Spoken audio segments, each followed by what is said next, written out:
Hello, Srin. Now we are going to start our fourth chapter in English literature, The Tree Doctor.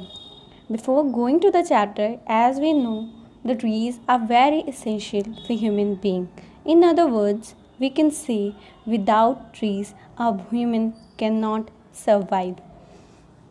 बच्चों, आज हम fourth chapter पढ़ने जाएंगे English literature में the tree doctor. जैसा कि हम सब जानते हैं कि ट्रीज़ जो हैं हमारे लिए बहुत ज़रूरी हैं।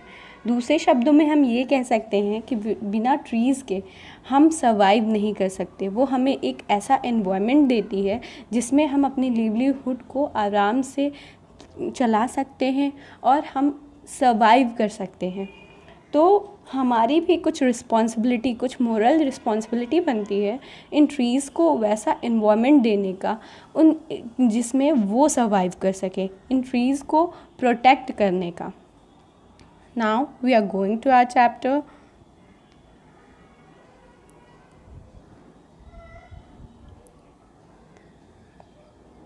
One August night in 1984, a typhoon roared and hauled through Hiroshima, Japan, tearing at trees and buildings, uprooting and bending obstacles in its path.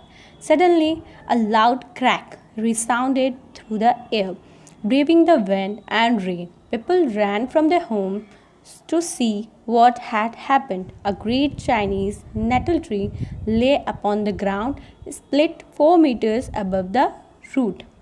1 अगस्त की रात में 1984 में एक चक्रवात गरजते हुए और गड़गड़ाते हुए हिरोशिमा, जो कि जापान में है, से होकर पेड़ों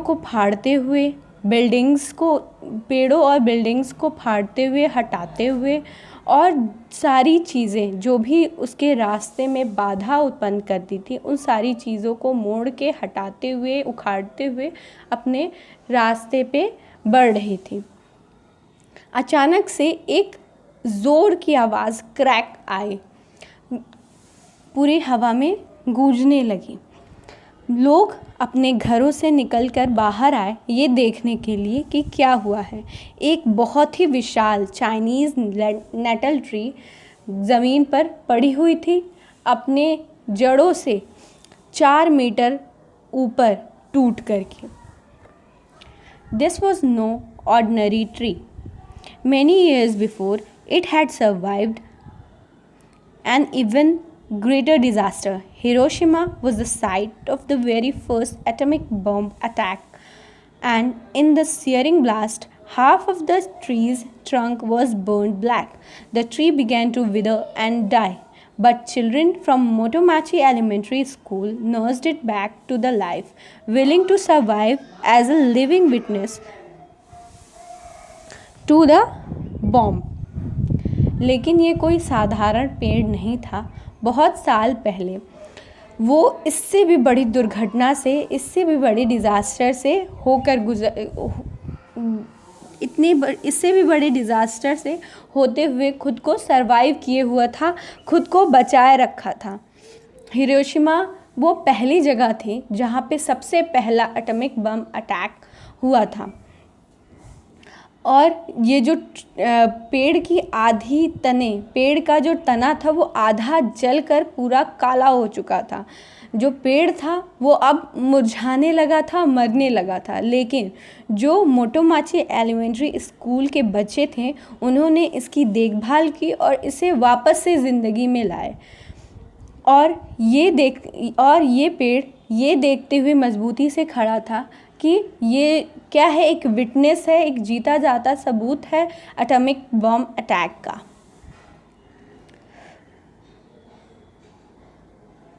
Now, however, it seemed that the end had finally come. How could the tree survive the damage inflicted by the typhoon? There was only one hope. Tadahiko Yamano, the tree doctor. That's right, a tree doctor. Someone who takes care of trees just like other doctors take care of people. अब कैसे भी ये लग रहा था, ऐसा महसूस हो रहा था कि अंत का समय आ गया है, मतलब कि जो पेड़ है अब वो सर्वाइव नहीं कर पाएगा, अब वो मर जाएगा, वो ख़त्म हो जाएगा। ये जो पेड़ था, ये टाइफून की मार से जो उसको क्षति पहुंची थी, उससे वो कैसे सरवाइव कर सकता था। सिर्फ एक ही उम्मीद, एक ही आशा बची हुई थी। वो कौन था? वो तादाहिको यामानो थे, एक पेड़ के डॉक्टर। हाँ, सही बात है ये। हाँ, एक पेड़ के doctor.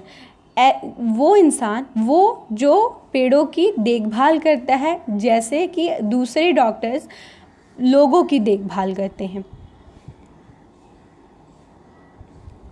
When he arrived, Dr. Yamano pressed both hands against the tree and closed his eyes in concentration. Through his palms, he could feel moisture and sensed that the tree was breathing. The root structure was still solid. The tree will live, he announced. The children who had gathered around him anxiously sighed with relief. जब वो पहुँचे तो doctor यामानो ने अपने दोनों हाथों के तलवे, मतलब दोनों हथेलियों को पेड़ के तरफ प्रेस किया, दबाया और अपनी आँखों को बंद करके पूरे ध्यान से उसे महसूस करने की कोशिश की। वो अपने हाथों से वो जो पेड़ के अंदर नमी अभी कुछ बची थी उसको फील कर सकते थे, और ये भी फील कर सकते थे कि जो पेड़ है अभी भी सांस ले रही है। जो पेड़ का स्ट्रक्चर, रूट का स्ट्रक्चर था, जो रूट थी, पेड़ की जड़ें थी, वो अभी भी सॉलिड थी, मतलब कि वो अभी भी ज़मीन को पकड़े हुए थी। और उन्होंने ये अनाउंस किया कि पेड़ ज़िंदा हो जाएगा। बच्चे जो उनके आगे पीछे बहुत ही परेशान होकर इकट्ठे हुए थे, उन्होंने एक ठंडी सांस ली और आराम किया। मतलब आराम हुआ, उन्हें सुकून मिला कि ये पेड़ क्या है, वो अभी भी ज़िंदा हो सकता है।